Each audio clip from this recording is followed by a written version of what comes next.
શું બનાવ્યું? પાલકનું એકદમ અલગ જ રીતે ગ્રેવી વાળું શાક. પાલકનું શાક?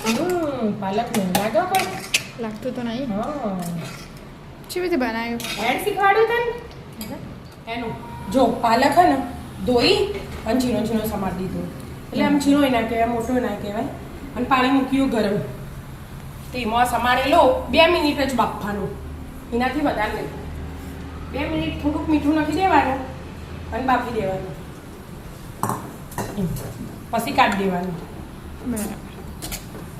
એટલામાં આપણે હે ને આ પેસ્ટ તૈયાર કરશું. આ સિંગદાણા શેકીને લઈ લીધા, ફોતરા કાઢીને. સિંગદાણા તલનું માપ હરખું રાખવાનું. તલે લઈ લીધા. અને આ ચણાનો લોટ શેક્યા વગરનો છે, કાચો. એ 3ની પેસ્ટ બનાવી દેવાની. થોડું પાણી રેડી અને પછી પીસાવી પેસ્ટ બનાવી એટલે ના ચડી જાય. બરાબર. આવ્યું? હા, જો મસ્ત પેસ્ટ તૈયાર. વ્હાઈટ. હા, પછી વાટકીમાં કાઢી અને 2 મિનિટ થઈ જઈએ. હા, એટલા તેલ મેલી દેવાનું ફટફટ.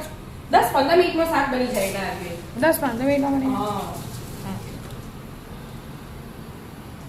મસ્ત નાની નાની વાટકી તૈયાર કરી દીધી છે. અને આના ઉપર ઠંડુ પાણી રેડવાનું. એના ગ્રીન કલર એમના એમ રે કાઢીને તરત એકદમ માટલીને ઠંડુ હોય.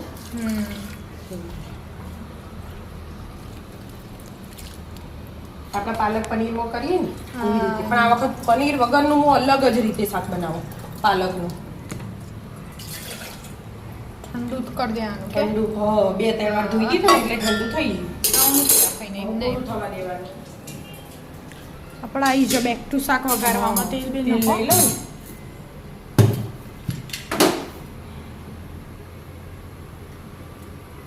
3 ડોકલી તેલ લઈ લીધું.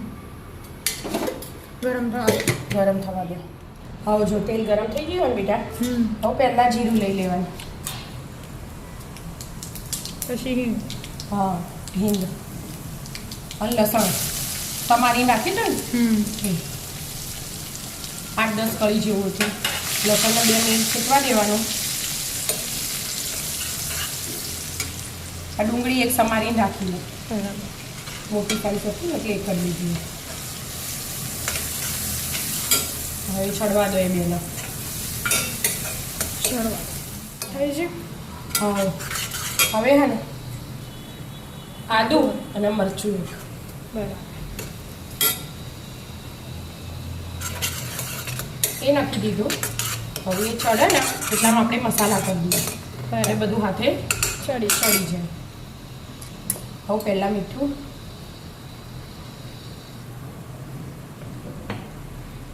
હળદર, મરચું, લાલ મરચું, ધાણા જીરું અને ગરમ મસાલો ઘરે બનાવી.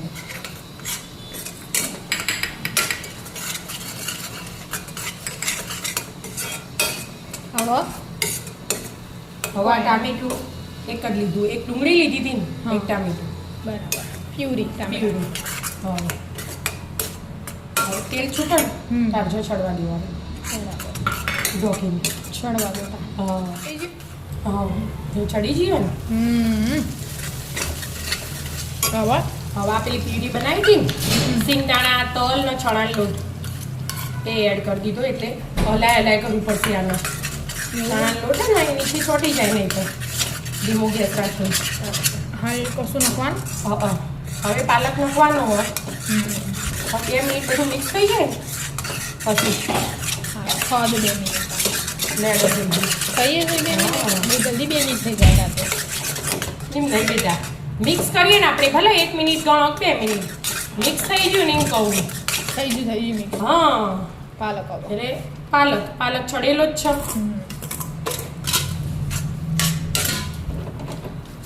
પાણી લેવું પડશે કે? પાણી ગરમ કરી નાખ્યું. ગરમ હોય ને એટલે ફટફટ થઈ જાય. બરાબર. એટલે પેલામાં નાખીને બધું એડ કરી દે એટલે બધું ભેગું આવી જાય કે. પાણી એડ કરી દીધું. અંદાજે કેટલું પાણી હતું? એક વાટકી આટલી થાય. બરાબર. આપણે શાકને હોય ને એ પ્રમાણે જાડું નહીં, પતલું જ ગમે આપણને શાક રસાવાળું. એટલે હવે છડવા દેવાનું 2-3 મિનિટ એટલે આમ તેલ છૂટું પડે એટલે સીધું તૈયાર. બરાબર. પછી વઘાર બીજો એક એક્સ્ટ્રા કરવાનો. એવું એમ? હા આ થવા દો તો. હા હો ગયા. થઈ ગયું. હવે હવે સાઈડ પર લઈ લેવાનું એના. એવું? હા ચડી ગઈ ને તેલ છૂટી ગયું. 2-3 વાર હલાવી લીધું હે એટલે હવે આ ડોકલો લઈ લીધો. ઘી. એમાં ઘી લઈ લીધું અડધી જ ચમચી. ચમ ઘી? વઘાર કરવાનો પ્લેટ. ઘીનો. હા બરાબર.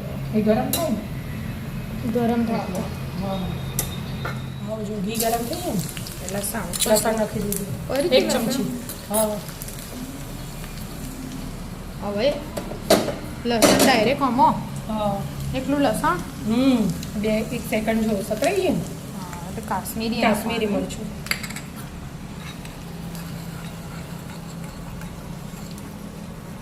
હવે આમાં એડ કરી દેવાનું.